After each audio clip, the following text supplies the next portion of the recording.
कभी जगमगाता जंगों से अटीक और सभ्यता की सांसों से धड़कता तेहरान आज प्यास से करहा रहा है। 1 करोड़ से ज्यादा आबादी वाला ये शहर अब अपनी आखिरी बूंदों पर टिके रहने की जंग लड़ रहा है।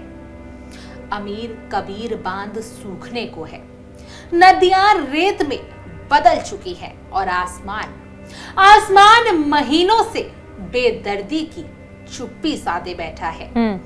राष्ट्रपति मसूद की चेतावनी डराती है कि अगर दिसंबर तक बारिश नहीं हुई तो राजधानी खाली करनी पड़ सकती है। सोचिए, जिसने गोलियां झेली, क्रांति देखी, वो शहर अब प्यास के आगे झुकने को मजबूर है। ये सिर्फ एक मौसम की मार नहीं, बल्कि इंसानी गलियों की वो कीमत है जो अब पूरे ईरान को अपनी गिरफ्त में लेने को तैयार है। नमस्कार, आप देख रहे हैं इंडिया डेली का डिजिटल प्लेटफॉर्म और आपके साथ मैं हूं जिया कौशिक।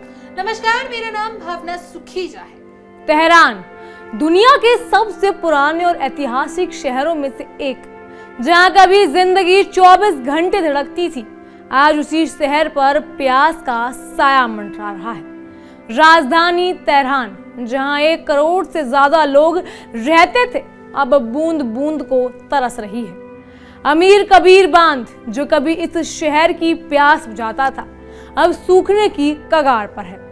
जलाशय में सिर्फ छठा हिस्सा पानी बचा है और अगर दिसंबर तक बारिश नहीं हुई तो राष्ट्रपति मसूद की चेतावनी साफ है, तेहरान को खाली करना पड़ सकता है।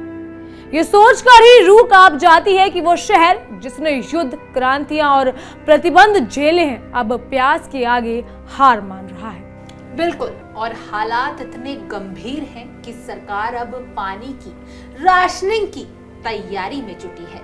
रात के वक्त नल बंद करने के आदेश दिए जा रहे हैं ताकि जलाशयों में थोड़ा पानी बचाया जा सके। लेकिन तस्वीर डरावनी है। बांध सूख चुके हैं, नदियां रेत में तब्दील हो चुकी हैं और अधिकारियों का कहना है कि आने वाले 2 हफ्तों में पीने का पानी भी खत्म हो सकता है। तेहरान में अब हर घर एक छोटी सी टंकी की तरह है। लोग बाल्टियों में पानी जमा कर रहे हैं, नहाना कम कर दिया है और दुआ कर रहे हैं कि बादल एक बार, सिर्फ एक बार फिर मेहरबान हो जाए। सरकार इसका ठीकरा जलवायु परिवर्तन पर फोड़ रही है और हद तक सही भी है।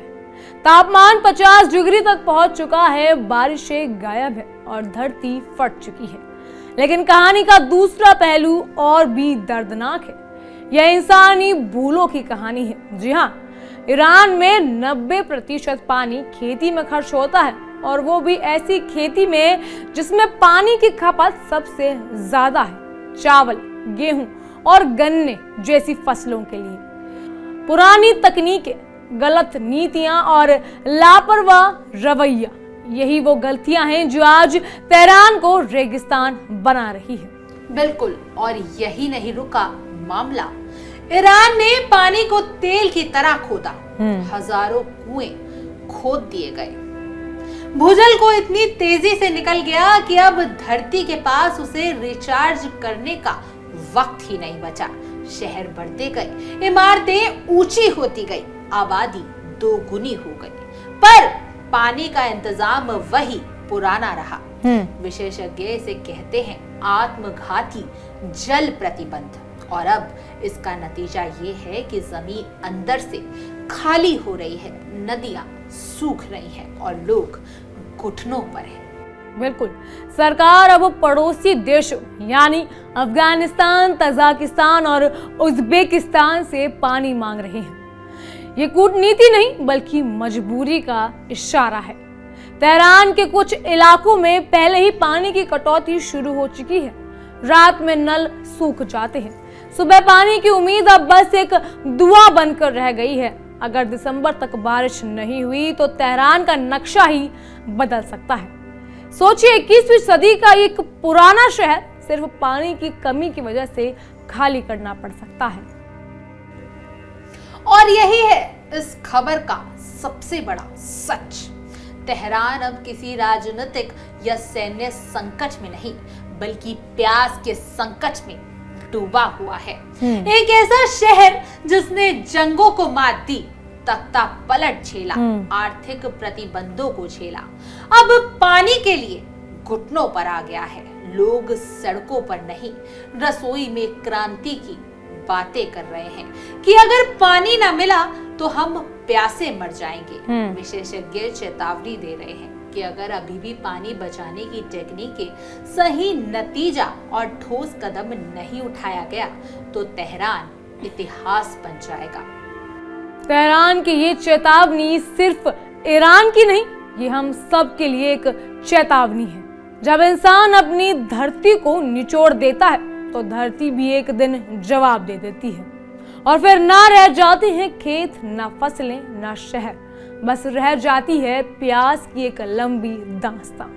सही कहा, अगर दिसंबर तक बारिश नहीं आई तो दुनिया शायद देखेगी कि एक जीवंत शहर कैसे रेगिस्तान में तब्दील हो जाता है। ये वक्त है सोचने का, कदम उठाने का, क्योंकि अगर तेहरान सूख गया तो अगला नंबर किसी और शहर का भी हो सकता है। बहरहाल, आप तेहरान के हालात देखने के बाद क्या कुछ कहना चाहेंगे, हमें कमेंट करें और जरूर बताएं। और ये हमारी खास पेशकश तहकीकात, हर खबर की तह तक देखते रहिए।